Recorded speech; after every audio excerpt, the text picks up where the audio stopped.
નમસ્તે દર્શક મિત્રો, બજેટ વિશેષમાં આપનું સ્વાગત છે. હું છું નિશિત જોશી અને આજે આપણે વાત કરીશું કે નાણામંત્રી, કેન્દ્રીય નાણામંત્રી નિર્મલા સીતારમણજીએ આજે સંસદમાં બજેટ રજૂ કર્યું. સતત 8મી વખત આ બજેટ એમણે રજૂ કર્યું છે. ત્યારે અલગ અલગ વિષયો પર, અલગ અલગ બાબતોમાં, અલગ અલગ સેક્ટર્સમાં, અલગ અલગ ક્ષેત્રોમાં એમણે જાહેરાતો કરી છે. અલગ અલગ 50,65,000 કરોડ રૂપિયા આવતા વર્ષે, આગામી વર્ષે આ દેશના વિકાસ માટે ખર્ચવામાં આવશે. ત્યારે આપણે શું છે બજેટની વિશેષતાઓ અને કઈ કઈ બાબતોનો મહત્વનો સમાવેશ થાય છે એના વિશે આપણે આજે ચર્ચા કરીશું. આ ચર્ચા કરવા માટે આપણી સાથે સ્ટુડિયોમાં ઉપસ્થિત છે બિરેનભાઈ વકીલ, જેઓ વિષય નિષ્ણાત છે, અર્થ નિષ્ણાત છે. બિરેનભાઈ, ખૂબ ખૂબ સ્વાગત છે આપનું આજના કાર્યક્રમમાં.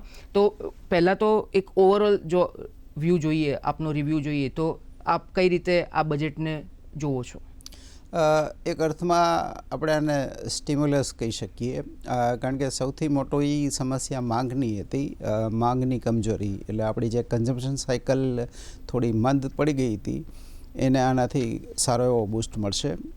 સાથે સાથે પાછલા 3-4 વર્ષથી જે ઇન્ફ્રાસ્ટ્રક્ચર, એગ્રીકલ્ચર, એમાં જે આપણે થ્રસ્ટ આપી રહ્યા હતા, ટુરિઝમને પ્રમોટ કરી રહ્યા હતા, છેલ્લા 2 બજેટથી આપણે એ દિશામાં ઝોક જોઈ રહ્યા છે. એ મોમેન્ટમ પણ જળવાઈ રહ્યું છે. આ વર્ષે થોડું વિશેષ જોર એગ્રી સેક્ટરના રિફોર્મ્સ, ખાસ કરીને રૂરલ માંગ, inland waterways, ship building capabilities, AI, આમ ઇન્ક્લુઝન ઘણું છે. પણ મેજર થ્રસ્ટ એરિયા છે કે ગ્રાહકના હાથમાં પૈસા આપવા અને એ વાપરી શકે. તો એ આજે બજારે રિસ્પોન્ડ નથી કર્યું, પણ આગળ જતાં એ પોઝિટિવલી રિસ્પોન્ડ કરશે બજાર. બરાબર છે. બીજું જે વાત કરીએ આપણે કે ફિસ્કલ ડેફિસિટની જો વાત કરીએ, તો એ પણ આમ જોવા જાવ તો એક પોઝિટિવ છે કે કોવિડ પછી એ સતત ઘટી રહી છે, લગભગ 4.4% આસપાસ છે. તો આ આપણા દેશ માટે અથવા તો એક કેવી ઇમ્પેક્ટ, પોઝિટિવ ઇમ્પેક્ટ જોઈ રહ્યા છો આની? એટલે જે કેપિટાલિસ્ટ એપ્રોચ છે એમાં કદાચ એક વર્ગને થોડો અસંતોષ હોઈ શકે કે ભાઈ કેપેક્સ સ્પેન્ડિંગમાં સરકારે મુઠ્ઠી બહુ ટાઈટ રાખી અને એમાં છૂટછાટ નથી લીધી. પણ સરકારના મગજમાં કદાચ એવું હશે કે રાજકોષીય પ્રુડન્સ, જેને આપણે ફિસ્કલ પ્રુડન્સ કહીએ, રાજકોષીય શિસ્ત, એને આપણે મેન્ટેન રાખવી. પ્લસ અત્યારના જે સાંપ્રત તકો અને પડકારો છે, ખાસ કરીને ટેરિફના મામલે જે અનિશ્ચિતતા છે, તો એ મામલે સરકારે કદાચ અમુક ફાઇટિંગ પાવર અનામત રાખ્યો હોય એવું બની શકે. એટલે અત્યારે એણે કેપેક્સમાં ખાસ છેડછાડી નથી કરી અને સીધો મેજર બૂસ્ટ વપરાશ અને એટલે કે વ્યક્તિગત આવકવેરામાં છૂટ આપી અને ડિમાન્ડને બૂસ્ટ કરવાની કોશિશ કરી છે. એટલે એ બહુ, જેને આપણે પ્લીઝન્ટ સરપ્રાઇઝ કહીએ ને, એવું સરપ્રાઇઝ મને લાગ્યું આ વખતે. જી, બરાબર છે.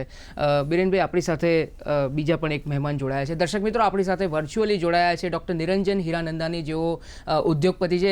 હીરાનંદાનીજી, આપનું ખૂબ ખૂબ સ્વાગત છે આજના વિશેષ કાર્યક્રમમાં. સૌથી પહેલાં તો આપનું એક જો રિએક્શન લેવા માગું તો કેવી રીતે જોવો છો, કેવી રીતે મૂલવો છો આ બજેટને? આજના તારીખમાં વિત્ત મંત્રીએ જે બજેટ રજૂ કરી છે એ મને લાગે છે એકદમ બેલેન્સ બજેટ રહ્યું છે.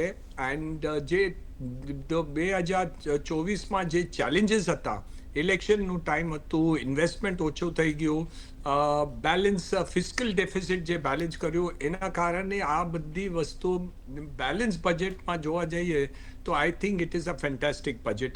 અનબિલીવેબલ કે આટલું બધું રાહત પણ આપી છે એન્ડ આટલી બધી ટાર્ગેટ્સ પણ અચીવ કરવા માંગે છે. તો મને લાગે છે કે આ balance budget is fantastic, unbelievable. And મને નથી લાગતું કોઈ પણ આટલું બધું કંઈ બેલેન્સિંગ કરી શકે. એન્ડ સ્પેશિયલી જે વિશ્વમાં આજના તારીખમાં હેડવિન્ડ્સ છે, અમેરિકામાં જે ઇલેક્શન થયું છે, બીજા આપણે પેટ્રોલના ભાવના કારણે બધું જે ચેલેન્જીસ છે, આ બધી વસ્તુ જોઈને મને લાગે છે this is a fantastic budget. હીરાનંદાનીજી, બીજો જે પ્રશ્ન છે કે ભાઈ સ્ટેટ્સમાં જે 1.5 લાખ કરોડનું જે લોન છે, ઇન્ટરેસ્ટ ફ્રી આપવાની વાત છે ઇન્ફ્રાસ્ટ્રક્ચર ડેવલપમેન્ટને લઈને, તો એનાથી કેવા પ્રકારનો એક ઇમ્પેક્ટ પડશે? જો આપણે પ્રધાનમંત્રી મોદી સાહેબનું જે ટાર્ગેટ છે વિકસિત ભારતને ને આપણે 2030માં જે આપણે અચીવ કરવા માંગીએ છીએ, મને લાગે છે આ બંને વાતો જોઈને એન્ડ જે ચેલેન્જીસ આગલા વર્ષે થયું 2024માં, તો મને લાગે છે કે જે ઇન્વેસ્ટમેન્ટ ટાર્ગેટ હમણાં કર્યું છે એ ઓછું પડશે. સો આઈ થિંક એ ટાર્ગેટ અમને વધારવું પડશે over a period of year. બીજી વાત જે છે જે વિત્ત મંત્રી પાસે નથી પણ આરબીઆઈ પાસે છે, મને લાગે છે ઓવરઓલ ઇકોનોમીમાં જે ચેલેન્જીસ છે એ છે હાયર રેટ ઓફ ઇન્ટરેસ્ટ. આપણે ઇન્ટરેસ્ટ રેટ ઓછું કરીએ તો મને લાગે છે ઘણું બધું ચેલેન્જીસ જે ઇન્ડસ્ટ્રીને છે, જે હાઉસિંગમાં છે, જે અફોર્ડેબલ હાઉસિંગમાં છે, એમાં રાહત અમને મળી જશે. સો આપણે જોવા જઈએ તો 3 વર્ષ પહેલાં જ્યારે 6.5% ઇન્ટરેસ્ટ હતું હાઉસિંગ લોનમાં, એ આજના તારીખમાં જે ઇન્ક્રીઝ થઈને 8.5, 8.7, 8.8 થઈ ગયું છે. તો 20% લગભગ વધી ગયું છે. તો ઈએમઆઈમાં બધું ચેલેન્જીસ છે. એટલે પહેલી વાર હિસ્ટ્રીમાં મારા લાઈફમાં 40 વર્ષથી વધારે આ ઇન્ડસ્ટ્રીમાં અફોર્ડેબલ હાઉસિંગની ગણતરી આ લાસ્ટ યરમાં ઓછું થયું છે. તો સરકારે PMAY સ્કીમનું રજૂ કર્યું છે, જે હવે સ્ટાર્ટ થશે. ઇન્ટરેસ્ટમાં કઈ રાહત મળી જાય તો મને લાગે છે ઓવરઓલ જે વિત્ત મંત્રીએ કર્યું છે અર્બન ઇન્ફ્રાસ્ટ્રક્ચર, સિટીઝ ઇન્ફ્રાસ્ટ્રક્ચર ને ઓવરઓલ ઇકોનોમીને જે બૂસ્ટ આપી છે, મને લાગે છે એ દોડતા જશે એન્ડ દેશમાં ઘણું બધું ફરક આવી જશે. જી બિરેનભાઈ, જે રીતે હીરાનંદાનીજીએ જે વાત કરી, એગ્રીકલ્ચરની વાત કરી, નાણામંત્રીશ્રીએ જ્યારે શરૂઆત કરી ત્યારે એમણે મુખ્ય જે સ્તંભો કીધા તેમાં એગ્રીકલ્ચર, કૃષિ છે, મેન્યુફેક્ચરિંગ છે, ટેક્સને પણ એક અલગ પિલર તરીકે ગણાયો હતો. એગ્રીકલ્ચરની જો વાત કરીએ તો પ્રધાનમંત્રી ધન ધાન્ય જે યોજનાની જે વાત છે એ કેટલી કૃષિ સેક્ટરને બૂસ્ટ કરશે? 2 કે 3 મુદ્દાઓ અહીં મહત્ત્વના છે. એક તો કિસાન ક્રેડિટ કાર્ડની જે ઋણ મર્યાદા છે એ 3 લાખથી વધારીને 5 લાખ કરવામાં આવી, એટલે થોડું ભંડોળ નાના ખેડૂતો માટે વધે. પલ્સીસમાં જે આપણે ત્યાં ડિમાન્ડ સપ્લાયની થોડી અછત કે એ પ્રકારની પરિસ્થિતિ છે, તો એમાં લોંગ ટર્મ પ્રોજેક્ટ તરીકે તુવેર, મસૂર, અડદની પ્રોડક્ટિવિટી બૂસ્ટ માટે લોંગ ટર્મ આયોજન કરાયું છે. કોટન સેક્ટર લાંબા સમયથી નીચી ઉત્પાદકતાની સમસ્યાથી પરેશાન છે, તો અહીં પણ સારી જાતના સીડ પ્રમોટ કરવા, ELS કોટન પ્રમોટ કરવું, એનાથી ટેક્સટાઇલ ઉદ્યોગ વેલ્યુ એડિશન કરી શકે એવું આયોજન કરાયું છે. એ સિવાય એક મેજર વસ્તુ એ દેખાય છે કે ગિગ વર્કર, હવે ઇકોનોમી ધીમે ધીમે ડિજિટલાઇઝેશન તરફ જઈ રહી છે, તો એ લોકોને પણ ઈ શ્રમિક યોજનામાં સોશિયલ બેનિફિટ મળે, હેલ્થ બેનિફિટ મળે. એટલે ધીરે ધીરે જેને આપણે સોશિયલ ઇન્ક્લુઝન કહીએ એ આવી રહ્યું છે. એટલે આ વસ્તુ છે. એ સિવાય પણ જે ઇનલેન્ડ વોટરવેઝ, લોજિસ્ટિક્સની ના ખર્ચા ઘટે, maritime ship building, ship capacity, આપણો સૌથી મહત્ત્વનો ઉદ્યોગ શિપ બ્રેકિંગ ઉદ્યોગ જે છે અલગનો, એ તકલીફમાં હતો, એને બૂસ્ટ મળે. એટલે ઘણા સારા પગલાં આવ્યા છે. એટલે બ્લુ ઇકોનોમીને પણ એક પ્રકારની બૂસ્ટ મળશે. બહુ મહત્ત્વની વાત કરી. હવે બીજો જે પ્રશ્ન છે જે ટેક્સની વાત છે, આ પ્રશ્ન ચર્ચો એટલે જરૂરી છે કારણ કે ઘણા બધા લોકોને આ સ્પર્શતો મુદ્દો છે.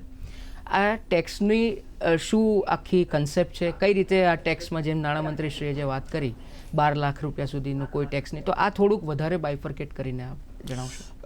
આ વખતે અને સ્ક્રિપ્ટને થોડી સમજવી પડે એવું છે, પણ અત્યારે પ્રથમદર્શી છાપ એવી પડે છે કે એક તો નવા બ્રેકેટ આવ્યા છે, 4% સ્લેબ, 8%, 10%, 15%, 20% એવા.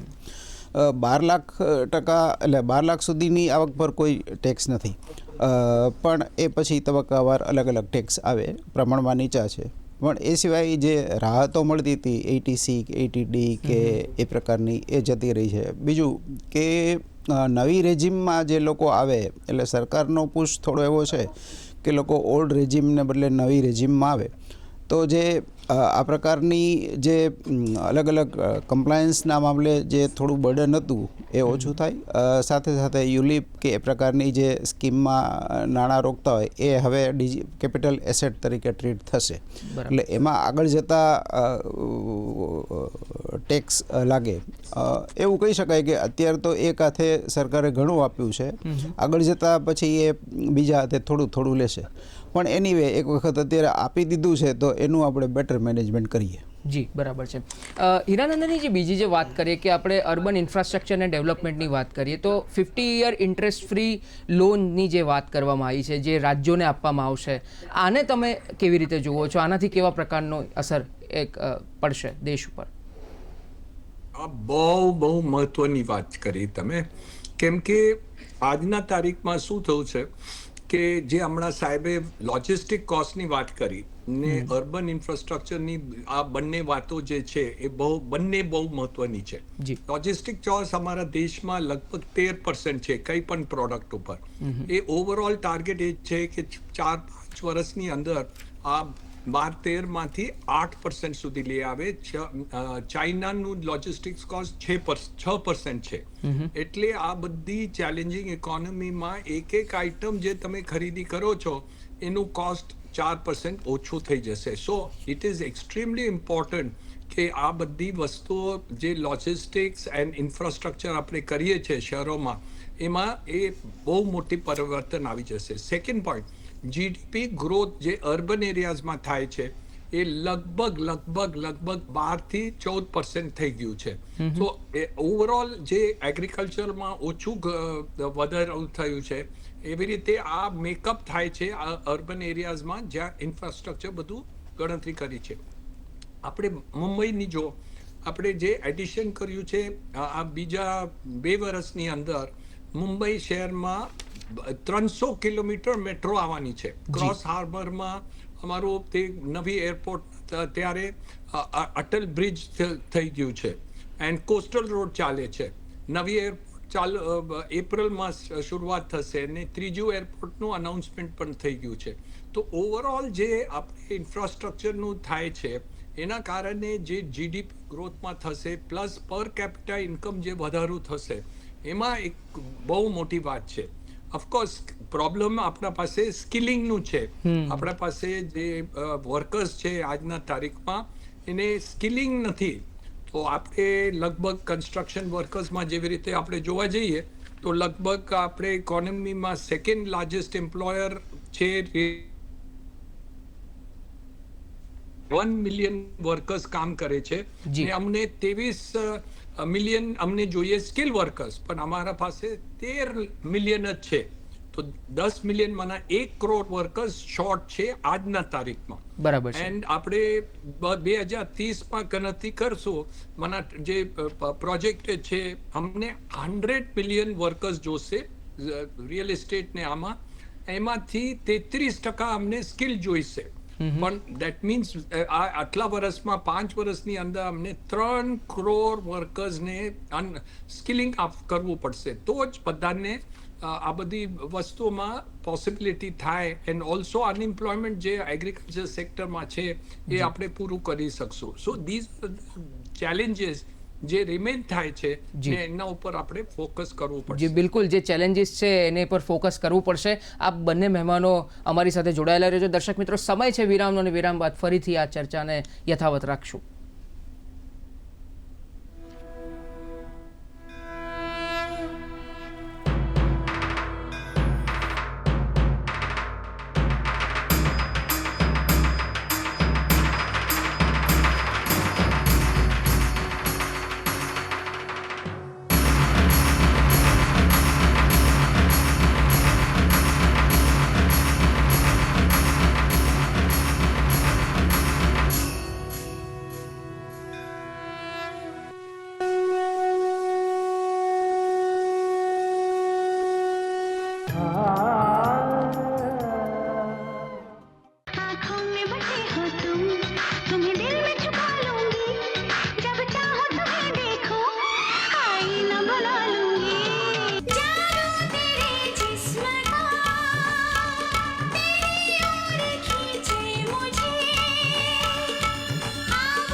फरिश्ता प्यार का सबक सिखलाने, दिल में है तस्वीर यार की, लाया हूँ वो दिखलाने। कहो प्यार है तुमसे, वो जाना कहो प्यार है तुमसे।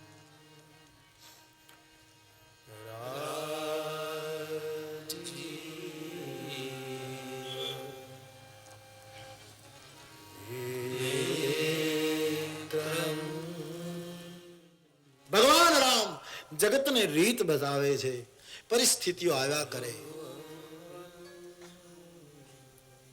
માણસે શાંત રહે અને કરતા કરતા અભ્યાસ છે ને ધીરે ધીરે ઠોકર ખાતા ખાતા માણસ થઈ શકે. તો રામજી આટલી બધી પરિસ્થિતિ જનકપુરમાં આવી પણ પ્રભુ એમનેમ શાંત. રામચરિતમાનસ પૂજ્ય મોરારી બાપુના કંઠે સોમવારથી બુધવાર સવારે 9 વાગે માત્ર ડીડી ગિરનાર પર.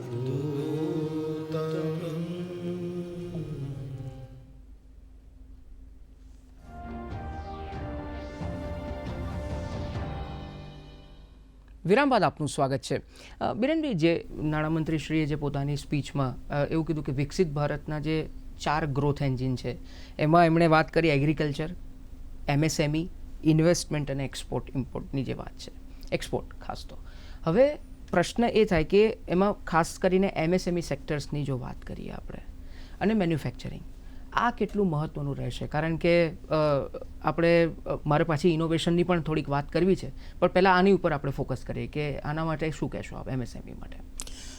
એક સરસ વાક્ય હતું કે ગયા બજેટમાં આપણે મેક ઇન ઇન્ડિયા, પાછલા 2 બજેટમાં આપણે મેક ઇન ઇન્ડિયા ઉપર થ્રસ્ટ જોતા હતા. આ વખતે make for India, make four world આનો થ્રસ્ટ આવ્યો, એટલે થોડું શિફ્ટ એ આવ્યું. પ્લસ આપણે એક નવી ટેરિફ વોરમાં કદાચ એન્ટર થઈ રહ્યા છીએ. એટલે પહેલાં એવું હતું કે એક અર્થશાસ્ત્રની રીતે જોવું તો વર્ષમાં 1-2 વખત જ આપણે થ્રેટ એનાલિસિસ કરવું પડે. હવે લગભગ રોજ થ્રેટ એનાલિસિસ મોડ ઉપર રહેવું પડે છે. બીજું જે આપણે કીધું કે મેન્યુફેક્ચરિંગ સેક્ટર, ખાસ કરીને MSME, બિલકુલ, તો એને ફંડની ઘણી બધી કન્સ્ટ્રેન્ટ છે. તો સરકારે તો પોતાના પક્ષે શક્ય એટલા પ્રયાસો કર્યા છે, પણ હવે બોલ રિઝર્વ બેંકના આંગણામાં છે. એણે વ્યાજદર ઘટાડીને કોસ્ટ ઓફ ફંડ ઘટાડવી જોઈએ, તો આમાં બૂસ્ટ મળે. બીજું કે એક્સપોર્ટ્સમાં જે રીતે આપણી ઇમર્જિંગ એશિયાની બધી કરન્સી છે એ ઘણી ડેપ્રિશિએટ થઈ, તો એમાં પણ બૂસ્ટની જરૂર છે. એ ચાહે સપ્લાય ચેઇનની ઇનએફિશિયન્સી દૂર કરીને કરી શકાય, એઆઈની મદદથી આપણે કઈ રીતે લોજિસ્ટિક્સ કોસ્ટ ઘટાડી શકીએ, અને બેટર એક્સચેન્જ રેટ મેનેજમેન્ટ માટે રૂપીને કેમ આપણે સ્ટેબલ રાખી શકીએ, ને જરૂર પડે તો થોડો માઇલ્ડ વીક કેમ કરી શકીએ કે જેનાથી ઇમ્પોર્ટનું ડમ્પિંગ અટકે અને એક્સપોર્ટને બૂસ્ટ મળે. કારણ કે જો આ બધા લોકો કરન્સીને એક્સપોર્ટ ટૂલ તરીકે વાપરતા હોય તો આપણે પણ વાપરવું જોઈએ. બિલકુલ બિલકુલ, બહુ મહત્ત્વની વાત કરી આપે. હીરાનંદનજી, જે બીજો જે પ્રશ્ન છે, એસેટ મોનેટાઇઝેશન જે પ્લાન છે 2025-30નો, અને એમાંથી 10 લાખ કરોડ રૂપિયા રેઝ કરવાની વાત છે, તો એના કી ફોકસ એરિયાઝ કયા હશે? આજના તારીખમાં તમે જોશો તો આપણે પાસે જે જમીનો છે, રેવન્યુ ડિપાર્ટમેન્ટના જમીનો પૂરા દેશમાં છે, સ્ટેટ્સના પાસે છે. મુંબઈમાં આપણે જોવા જઈએ તો ડિફેન્સ લેન્ડ છે, પોર્ટ ટ્રસ્ટની લેન્ડ છે, 1600 એકર આપણે પાસે સરપ્લસ બીપીટીની જગા છે મુંબઈ શહેરની અંદર, સાઉથ મુંબઈની અંદર. તો એમાં અમે રીડેવલપમેન્ટ કરીએ તો it is possible to raise at least 15,000 to 20,000 crores only by one sale. તો આપ પૂરે દેશમાં જોઈએ તો આ ટાર્ગેટ અચીવ કરવામાં કંઈ પ્રોબ્લેમ નથી. જી. સેકન્ડ પોઈન્ટ, જે આ પ્રોપર્ટીઝને એસેટ છે, જેવી રીતે MTNL પાસે છે, BSNL પાસે છે, એક્સેસ પ્રોપર્ટી ઘણી બધી પડી છે. So that also can be monetized. So all these factors આપણે જોવા જઈએ, so this becomes an easily monetizable area જેમાં આપણે વેચાણ કરીને ઇન્વેસ્ટમેન્ટ આપણે ઇન્ક્રીઝ કરી શકીએ ને બોલો કરી શકીએ. So I think these are the areas where ફ્યુચરમાં ઇન્વેસ્ટમેન્ટ વધશે. બિલકુલ જી. જી, એમણે જે ઇન્વેસ્ટમેન્ટ વધવાની વાત કરી છે, હું પાછો જ એમએસએમઈ પરથી ઇઝ ઓફ ડુઈંગ બિઝનેસ ઉપર હું પાછો આવું છું. તો તમને લાગે છે કે આ બજેટમાં ઇઝ ઓફ ડુઈંગ બિઝનેસને વધારે પ્રાધાન્યને સોફ્ટન કરવામાં આવેલું છે અને એનાથી કેવા પ્રકારનું જે કહો છો કે માર્કેટમાં એક તરલતા ઊભી થશે? બીજી વસ્તુ એ છે કે ઇનોવેશનની જો તમે વાત કરો તો હમણાં રિસેન્ટલી એક રિપોર્ટની વાત કરું કે GII કહેવાય છે, ગ્લોબલ ઇનોવેશન ઇન્ડેક્સ જે હતો, અને એમાં આપણે અત્યારે જે 46મા ક્રમથી 39મા ક્રમ ઉપર આવી ગયા. એટલે ઓફકોર્સ જે સરકાર દ્વારા છેલ્લા કેટલાય વર્ષોથી એક પ્રકારનો ભગીરથ પ્રયાસ હાથ ધરવામાં આવી રહ્યો છે કે સ્ટાર્ટઅપને બૂસ્ટ મળે ને આ બજેટથી હવે આવનારા સમયમાં જે ઇનોવેશનની વાત કરીએ કે MSMEsની વાત કરીએ કે અન્ય ઉદ્યોગોની વાત કરીએ, એના ઉપર કેવા પ્રકારની ઇમ્પેક્ટ આવશે? એક સારી વાત છે કે સરકારે કમ્પ્લાયન્સ બર્ડન ઘટાડવા તરફ ઘણો જોક આપ્યો. ઘણા ખરા જૂના કાયદા હતા એને ડિક્રિમિનલાઇઝ કર્યા. હજી આગળ જતાં આવતા વીકમાં જે ટેક્સ બિલ આવવાનું છે એમાં પણ ઘણી કલમોને ડિક્રિમિનલાઇઝ કરીને એટલે એને નાબૂદ કરાશે. આ ઇઝ ઓફ ડુઈંગ બિઝનેસમાં ઘણું ફાયદારૂપ થાય. પણ થોડુંક આ મામલે એવું દેખાય છે કે આપણા જે ઉદ્યોગો છે એની માટે અત્યારે હેજિંગની કોઈ પ્રોડક્ટ અવેલેબલ નથી રિસ્ક મેનેજમેન્ટ માટે. એટલે currency derivative, commodity derivative, interest rate derivative, bonds, સરકાર પાસે એટલું બધું ભંડોળ નથી. તો ખાનગી ક્ષેત્રમાં ભંડોળ આવે તો બોન્ડ અને એવા ઓલ્ટરનેટિવ માર્કેટ ડેવલપ કરવા જોઈએ આપણે. એ દિશામાં કશું થયું નથી. એ દિશામાં કંઈક થાય એવી મને વર્ષોથી આશા છે. જી બિલકુલ. બીજો પણ એક પ્રશ્ન છે કે જે આર્થિક સર્વેક્ષણનો રિપોર્ટ ગઈકાલે આવ્યો અને એમાં પણ R&D ઉપર એમ્ફેસિસ કરવામાં આવ્યું. રિસર્ચ એન્ડ ડેવલપમેન્ટની જો વાત કરીએ તો લગભગ સરકારી સંસ્થાઓ જ વધારે પ્રાધાન્ય એને આપતી હોય છે research and development. Private sector કદાચ ઇન્વોલ્વ એટલું બધું નથી થયું આની અંદર. તમારી દ્રષ્ટિએ હજુ આમાં કઈ રીતે આગળ વધી શકાય જેથી પ્રાઇવેટ સેક્ટર્સ પણ R&Dમાં જેટલું પણ મની મોનેટાઇઝ કરશે એનાથી ઘણો ફાયદો થશે? એક વસ્તુ થઈ કે PPP મોડેલને થોડું એક્સપાન્ડ કરવામાં આવ્યું છે. ઇન્સ્યોરન્સમાં 100% FPIની છૂટ આપવામાં આવી છે. પણ ટુકડે રિફોર્મ કરવા એની કરતાં એક વખત બિગ બેંગ રિફોર્મ કરવા. જો આ આપણે ખુલીને એક વખત બોલ્ડ રિફોર્મ કરીશું ને તો આપણને આ દિશામાં ધાર્યા પરિણામ મળશે. બરાબર છે. હીરાનંદનીજી, બિરેનભાઈએ જે વાત કરી એની પર જ આપણે સિગ્નિફિકન્ટ ચેન્જીસની જો વાત કરીએ, PPP ધોરણની વાત છે, પબ્લિક પ્રાઇવેટ પાર્ટનરશિપ, તો એના સિગ્નિફિકન્ટ ચેન્જીસ કયા હોઈ શકે આપની દ્રષ્ટિએ? આઈ થિંક તો ઘણા બધા એરિયાઝમાં છે. મને લાગે છે MSMEમાં તો તમે હમણાં વાત કરી, બટ ઓવરઓલ આપણે જોવા જઈએ તો જે સ્ટેટ સેક્ટર્સમાં છે એમાં જે ઇન્વેસ્ટમેન્ટ આપણે લાવવું છે એમાં આઈ થિંક ફરી એક મોટું આપણે PPP મોડલમાં આપણે કરી શકીએ. જેવી રીતે આપણે એરપોર્ટ્સનું કરીએ છીએ, મુંબઈ એરપોર્ટ આપણે અદાની સાહેબ સાથે કર્યા છે, બીજા પોર્ટ્સના પણ જે PPP એરિયા આપણે કરેલું છે એમાં આપણે દાખલ કરી શકાય. ઘણા બધા જે સેન્ટ્રલ ગવર્મેન્ટ પાસે જે કંપનીઝ છે એમાં એબ્સોલ્યુટલી આટલી પ્રાઇવેટાઇઝેશન એન્ડ લિસ્ટિંગ આપણે કરી શકાય. બેંક્સ ને ફાઇનાન્શિયલ ઇન્સ્ટિટ્યુશન ઓલરેડી આપણે લિસ્ટિંગ થઈ ગયા છે ને એની વેલ્યુએશન એન્ડ પ્રોફિટેબિલિટી પણ વધી ગયું છે. સો ઓવરઓલ વેલ્યુએશન આપણે state company, state bank of India, બીજા પબ્લિક સેક્ટર બેંક છે, આ બધા જે ઇન્ક્રીઝ થઈ ગયા છે. તો I think that is a huge difference where the government can do innovative methods of doing. બીજી વાત જે મોટી વાત છે એ છે ટુરિઝમ. That is also ઘણી બધી એમ્પ્લોયમેન્ટ પોટેન્શિયલ એમાં છે. And you now have spiritual destination જે આપણે હમણાં કરેલું.